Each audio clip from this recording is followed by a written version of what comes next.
Welcome to Crohn's Wellness, where wellness meets wisdom and your health takes center stage. If you're on a quest for a healthier, happier you, you're in the right place. But before we dive into the treasure trove of well-being, hit that subscribe button, give us a thumbs up, share the wellness love, and drop a comment below. We thrive on your support. Thanks, loyal viewers, for joining us on this journey. Let's soar to new heights of health together. Today, we're diving into a topic that affects millions of people around the world, rheumatoid arthritis. But before we unravel the mysteries of this condition, if you haven't hit that subscribe button yet, what are you waiting for? Join our incredible community by subscribing, ringing the notification bell, and becoming part of the Health Conscious Squad. Together, we're on a mission to make knowledge accessible and enjoyable. All right, let's kick things off with a little hook. Rheumatoid arthritis, often abbreviated as RA, is like a mysterious superhero villain that targets our joints. But fear not, because today, we're putting on our capes of knowledge to conquer this topic. So, what exactly is rheumatoid arthritis? It's an autoimmune disease where our immune system mistakenly attacks our own joints, leading to pain, swelling, and stiffness. It's like our body's defense system going a bit haywire. But don't worry, by the end of this video, you'll be equipped with knowledge to better understand and manage this condition. Now, let's talk about the signs and symptoms of RA. If you've ever experienced morning stiffness, joint pain, or noticed swelling, these might be red flags. But the plot thickens. RA isn't just about joints. It can also affect organs like the heart and lungs. So, it's essential to pay attention to these subtle signals your body might be sending. Rheumatoid arthritis manifests through a variety of signs and symptoms that collectively contribute to its distinctive profile. One of the hallmark features is morning stiffness, lasting for at least 30 minutes and often affecting multiple joints simultaneously. This stiffness can be particularly pronounced in smaller joints like those in the hands and feet. Persistent joint pain, another prominent indicator, tends to be symmetrical, occurring on both sides of the body. The affected joints typically appear swollen and warm to the touch, a result of the inflammation that characterizes RA.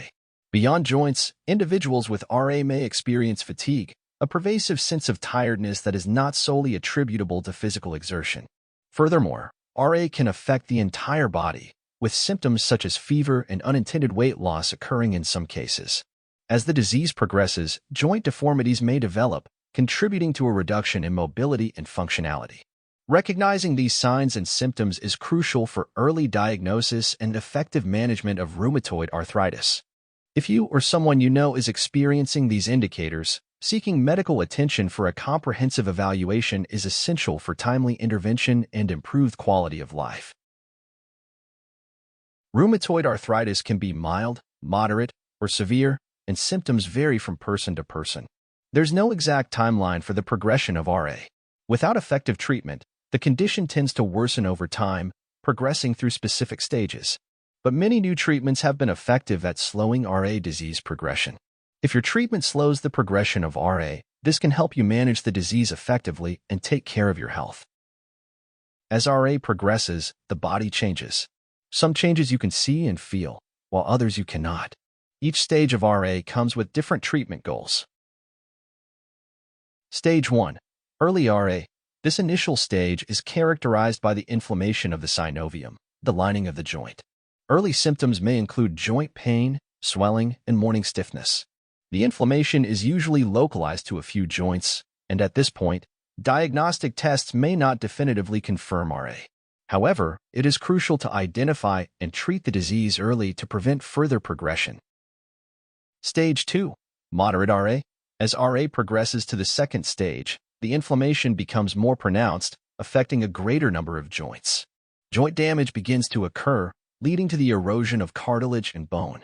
Individuals may experience increased pain, swelling, and stiffness, impacting their daily activities. Diagnostic tests, such as blood tests and imaging studies, may provide clearer evidence of RA during this stage. Stage 3. Severe RA. In the third stage, severe RA, there is extensive joint damage, often resulting in deformities and a significant reduction in joint function. The inflammatory process leads to persistent pain, increased disability, and potential complications affecting other organs, such as the heart and lungs. Treatment strategies, including disease-modifying anti-rheumatic drugs and biologics, become crucial at this stage to manage symptoms and slow disease progression.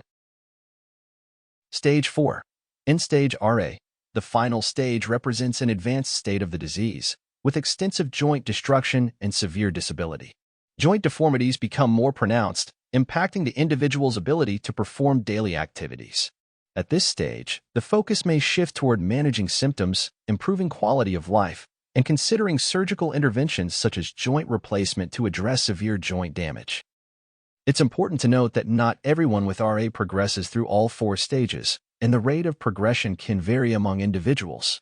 Early diagnosis and a comprehensive treatment plan, including medications, physical therapy, and lifestyle modifications, are crucial in managing rheumatoid arthritis and improving long-term outcomes. Regular monitoring and communication with healthcare professionals help tailor interventions based on the specific needs of each individual throughout the different stages of the disease. Rheumatoid arthritis is a complex autoimmune disease, and its precise cause remains elusive. However, a combination of genetic, environmental, and hormonal factors is believed to contribute to the development of RA. There is a strong genetic component associated with RA. Individuals with a family history of the disease have a higher risk of developing it themselves.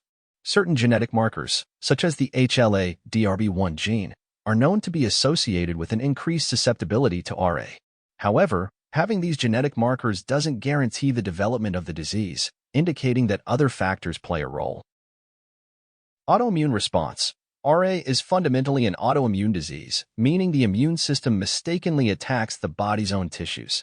In the case of RA, the synovium, which is the lining of the membranes surrounding the joints, is the primary target. The immune system's cells release inflammatory substances that lead to the inflammation of the synovium, causing pain, swelling, and damage to joint tissues. Environmental triggers. Various environmental factors may contribute to the development of RA, especially in individuals with a genetic predisposition. Infections, particularly those caused by certain bacteria and viruses, have been implicated as potential triggers. Smoking is a well-established environmental risk factor for RA, and exposure to certain pollutants may also play a role. Hormonal influence. Hormonal factors, particularly in women, appear to influence the development and progression of RA. The disease is more common in women than in men, and hormonal changes, such as those occurring during pregnancy or menopause, can impact the severity of symptoms. Some studies suggest that hormonal fluctuations may modulate the immune response in a way that contributes to RA. Immunological imbalance. RA is characterized by an imbalance in the immune system, specifically involving T cells and B cells. These immune cells become overactive and produce inflammatory substances, leading to the chronic inflammation seen in RA. The exact trigger for this immune system dysregulation is not fully understood, but likely involves a combination of genetic and environmental factors. Understanding the multifactorial nature of RA's causes is crucial for developing targeted treatments and preventive strategies. Ongoing research continues to explore the intricate interplay between genetics, environment, and immune system function to provide a more comprehensive understanding of the origins of rheumatoid arthritis. Diagnosing rheumatoid arthritis involves a combination of clinical evaluation, medical history assessment, and various diagnostic tests. Early and accurate diagnosis is crucial for effective management and to minimize joint damage. Here's a detailed explanation of the diagnostic process. Number 1. Medical history and physical examination. The healthcare provider will gather information about the patient's symptoms, including joint pain, stiffness, swelling, and fatigue. Any family history of autoimmune diseases, including RA, is also considered. The doctor will perform a thorough physical examination to assess joint tenderness, swelling, warmth, and range of motion. The symmetric involvement of joints is a characteristic feature of RA. A doctor will use blood tests, X-rays, and ultrasound to determine if you have RA. The blood tests look for high levels of inflammation or specific antibodies present in most people with RA. An abnormal blood test may show elevated erythrocyte sedimentation rate to confirm inflammation, antibodies to specific proteins, called anti-CCP, found in more than 75% of those with RA, rheumatoid factor antibody. A doctor typically waits to diagnose RA until you experience symptoms for at least 3 months. RA is an autoimmune disease. Several blood tests can detect immune system changes or antibodies that may attack the joints and other organs. Other tests are used to measure the presence and degree of inflammation. For blood tests, your doctor will draw a small sample from a vein. The sample is then sent to a lab for testing. There's no single test to confirm RA, so your doctor may order multiple tests. Many people with RA have high levels of an antibody called rheumatoid factor. RF is a protein that your body's immune system produces. It can attack the healthy tissue in your body. RF tests can't be used to diagnose RA alone. RF isn't specific to RA, so people with RA may test negative for RF. People with other conditions, such as hepatitis C and Sjogren's, may test positive for RF. An anti-CCP test, also known as ACPA, tests for an antibody associated with RA. A research review from 2015 source found that this test may identify people who are more likely to develop severe and irreversible damage due to RA. If you test positive for anti-CCP antibodies, there's a good chance you have RA. A positive test also indicates that RA is likely to progress more rapidly. People without RA almost never test positive for anti-CCP. However, people with RA may test negative for anti-CCP. To confirm RA, your doctor will look at this test result in combination with other tests and clinical findings. ANA tests are a general indicator of autoimmune disease. A positive ANA test means that your body is producing antibodies that are attacking normal cells instead of foreign organisms. A high level of this antibody could mean that your immune system is attacking itself. Since RA is an autoimmune disease, many people with RA have positive ANA tests. However, a positive test doesn't mean you have RA. Many people have positive, low-level ANA tests without clinical evidence of RA. This test counts the number of red blood cells, white blood cells, and platelets in your blood. Red blood cells carry oxygen throughout the body. A low number can indicate anemia and is commonly found in people with RA. A high number of white blood cells, which fight infection, may point to an immune system disorder or inflammation. This could also suggest RA. The CBC also measures the amount of hemoglobin, a protein in your blood that carries oxygen, and hematocrit, the volume of red blood cells in your blood. If you have RA, your results may show a low hematocrit level. CRP is another test used to look for inflammation. CRP is produced in the liver when there's severe inflammation or infection in the body. High levels of CRP can indicate inflammation in the joints. C-reactive protein levels change more quickly than SED rates. That's why this test is sometimes used to measure the effectiveness of RA medications in addition to diagnosing RA. In addition to blood tests for RA, other tests can also detect damage caused by the disease. X-rays and MRI. X-rays can reveal joint damage and changes over time. In the early stages of RA, X-rays may appear normal, but they become valuable in monitoring disease progression. Magnetic resonance imaging and ultrasound.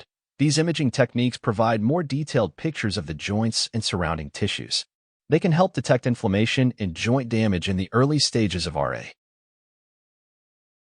Synovial fluid analysis, joint aspiration. In some cases, a small sample of synovial fluid is drawn from an affected joint to check for inflammation and to rule out other forms of arthritis, such as gout. It's important to note that the diagnosis of RA is often based on a combination of these factors, and no single test can definitively confirm the presence of the disease. Additionally, early diagnosis is crucial, as prompt intervention with disease-modifying medications can help slow down the progression of rheumatoid arthritis and prevent joint damage. A collaborative approach between the patient and healthcare provider is essential for an accurate diagnosis and the development of an effective treatment plan. A diagnosis of RA is only the beginning. RA is a lifelong condition that primarily affects the joints, but it can also affect other organs such as the eyes, skin, and lungs. Treatment is most effective in the early stages and can help delay the progression of RA. See your doctor if you suspect you may have RA. They can recommend treatment options to help manage your symptoms. You may be able to manage the joint pain of RA with over-the-counter anti-inflammatory medications, such as ibuprofen. Your doctor may also suggest a corticosteroid medication, like prednisone, to reduce inflammation. Drugs to help slow the progression of RA include disease-modifying anti-rheumatic drugs. MARDs are usually prescribed right after diagnosis and include methotrexate, leflunomide, sulfasalazine, hydroxychloroquine. Other RA medications include biologics, which target specific parts of the immune system. These include abatacept and adalimumab. These are often prescribed if the MARDs aren't effective. Your doctor may recommend surgery if joint involvement has resulted in abnormality, loss of function, or intractable pain, causing limitation of motion and progressive debility. A total joint replacement or joint fusion can stabilize and realign affected joints. Physical therapy can be an effective treatment to improve joint flexibility. Low-impact exercises, like walking or swimming, can also benefit your joints and your overall health. Fish oil supplements and herbal medications may help reduce pain and inflammation. Talk with your doctor before trying something new, since supplements aren't regulated and may interfere with some approved medications. Other complementary treatments, like massage, may also help with RA. But wait, there's more. We're not just talking about the challenges, we're also diving into practical tips for living with RA. From maintaining a healthy lifestyle to exploring different forms of exercise and finding support networks, we've got the inside scoop on how to make life with RA as enjoyable as possible. And there you have it, our deep dive into rheumatoid arthritis. Thank you so much for tuning into Crohn's Wellnest. Until next time, stay strong, stay informed, and remember, knowledge is the greatest superpower of all. If you found these videos helpful, make sure to adopt the healthy habits into your lifestyle. Share this video with friends and family to spread the knowledge, and hit that subscribe button for more health insights. Your support means the world to us. Stay healthy, stay hydrated, and until next time, take care.